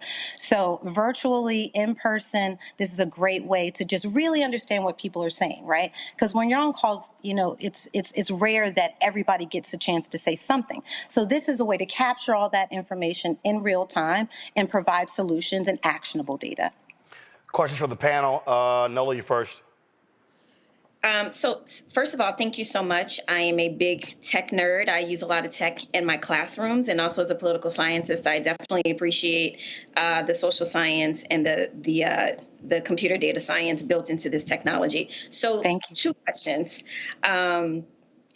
So is it something like, say, like if I'm using an app in my class that creates some sort of word cloud by students like tagging certain words, and I can say, these are the things that you all are thinking about? Or is it something like, say, being part of a coalition of academics, and we are submitting our very strategic questions, to a larger company that then goes and runs these surveys for us that we pay a lot of money for to make that happen? Is it something in the middle? Is it something more accessible than that? And also, it's way more accessible than that. And I actually have some patented technology. It's called Action Command Messaging. And simply put, it allows you to share any type of text to the video capture screen in real time. And one of our first customers was actually in higher education with Medgar Evers College. We launched around COVID when everybody was going remote. And at that time, we saw an 80% increase in student engagement using the platform. So to your point, yes, those videos, those text responses do turn into tags or keywords, which you can identify hero words to understand what everybody is thinking or what the most popular answers are. So essentially taking kind of unstructured data, which you find in qualitative surveys, and turning it into structured data, which you have quantitative results for. So if is this like SurveyMonkey? Yeah, well, SurveyMonkey, a lot of the times they use templates to create surveys. Our survey is about 65% response rate, which is extremely high and very engaging. And theirs is around 15%. But I would say the major difference is with SurveyMonkey, they usually do a lot of net promoter scores, which is like, on a scale of 1 to 10, how great are we? Whereas we focus on a lot of short answer responses, which really allows voters or just customers or people in general to really express themselves. And we take that information and utilize AI to simplify it and provide responses for campaigns, for businesses to really understand what people are thinking in the moment. Gotcha. Where can, actually, I'll ask the question later. Larry, you're next. Yeah, so really quick. So I'm a social scientist, so you said 65%. So I need to know how that's happened, why it's so high. And then secondly, what do you do about securing people's personal data? Okay, so with the 65%, that's based on an engagement rate. So if we send the survey, to 100 people, and we get more than 65 people responding, that's very, very high. And then so what's the largest grouping that you sent it out to? At this point, you mean for surveying for campaigns or? No, for anything. I mean, how many, what's the largest group? 5,000. 5,000? And so you're saying you had a 65% response rate on that 5,000? From the people who actually clicked and responded to it, yes. So I think what Larry was asking, because it made it sound like if you sent the 5,000, 65% of the 5,000 responded. So, but you said it's 65% of those that clicked it. Right, clicked. So and in terms of what was that number? So you sent the 5,000, how many clicked it? Yeah, so of the clicks for that, it would be like more like that actually respond. Like, so you actually have to respond to the survey. So let's put that in more like of 1,000 range. And then based on that, we get a 65%. So you sent the 5,000, 1,000 responded, that's 20, that's actually 20%. And you're saying of the 20% that responded, you had 65% response rate. Correct. And Okay. then also within the completion rate of the entirety of the survey. Got it. Because a lot of times when people do surveys, there's a bit of a dropout rate. Are you clear, Larry? Yeah, I'm clear on that. Thank you for clearing that up. I appreciate it. Mustafa? Thank you. Yeah, well, Ms. Gray, congratulations on being able to create this. I'm curious, sort of on the back end, in relationship to the QR code you had mentioned before. Yes. Are there any concerns that if that actually got out while you were doing surveys, that you would get folks, who weren't true to the game, if I could say it that way, and were trying to do some nefarious things? Yeah, I mean, I think we limit that a lot because it's intake only. So on the back end, all of the responses are in an admin portal, right? So, the organization that we're deploying the survey for, they have access to those responses, all of the videos, all the transcriptions, user data. You can also respond anonymously with a text response as well. But we haven't had any security issues as yet. And this isn't, because it's not public facing, everything's intake only. It's a much more efficient way to really get, honest and true data, and not things that are just, people are just trying to show off or make an impression. So this is a new technology. We've been utilizing it in the government sector, working with city agencies here in New York and mostly with higher ed. But I think opening it up just for a feedback tool for businesses, for organizations, to really understand what people are thinking and give them the opportunity to share their thoughts. All right, then. All right, well, Kimberly, we appreciate it. Thanks a bunch. Good luck with the technology. Thanks so much. All right, thank you so very much. All right, folks, that is it for us. Let me thank Larry, Nola, and Mustafa for being with us on today's show. Thank you so very much. Nola, where the gumbo? You keep talking about how you can actually burn, but you ain't never, ever given anybody an opportunity. What? I'm just saying. It's 85 degrees outside today. What are you talking about? That means you not... Did you actually bring up the temperature? I did. Are you really from Louisiana? Boy, bye. I'm just saying, because, my grandparents from Opelousas, we eat gumbo all the time. 100 degrees, 85 degrees. I didn't realize that was an outdoor temperature cap when it comes to eating gumbo. Mm-hmm. Well, thank you for your family philosophy regarding gumbo making, but I'm not making it on 85 degrees and humidity. We're not doing that. Larry, go ahead, chime in. Make sure you're sharing. That's all I'm saying. I would be more than happy to. I don't know about that one, but I'd be more than happy to, Larry. But... So I'm sorry. So what's your temperature cap? When you see me with a nice fuzzy robe, when you see me with some cocoa. You ain't answering the question. What's the cap? Is it 58? Is it 60? Is it 55? What's your temperature? Okay, I'll do you one better. Thanksgiving, Christmas, you got it. You ain't no real ass gumbo person. Cause see, if you a real gumbo person, you can have, listen, my family, it can be 105. I'm happy for your family. You fake. See, I can't. I'm into making gumbo in 85 Mustafa, I'm snatching Louisiana gumbo cards. That's what I'm doing right now. I'm talking a whole bunch of mess, but I ain't never tasted none of your gumbo. First of all, I fix gumbo. I ain't got a problem with it. On Twitter. We have no evidence of you making gumbo. Oh, okay. Mm-hmm. Are there photos? Are there videos? Mm-hmm. Where are yours? Hold up, let me look. Oh, first of all, baby, you can go to #GumboWars. You going to the iPad? Oh, hell yeah, I'm going to the iPad on your ass. I'm going to the iPad. No, hold on right now. I want everybody to see me searching her ass. Go to my iPad. So y'all see, I'm on her Twitter feed. Now I'm clicking media. Okay, and we see you smiling, family photos. We see that photo, some kids, some books. Yes. Lord have mercy, I don't see no gumbo. It was Christmas last year when I called you out. I don't see no called you I don't out. see no. It was Christmas. Look, I'm scrolling. Y'all, I'm already in July. Let me keep going.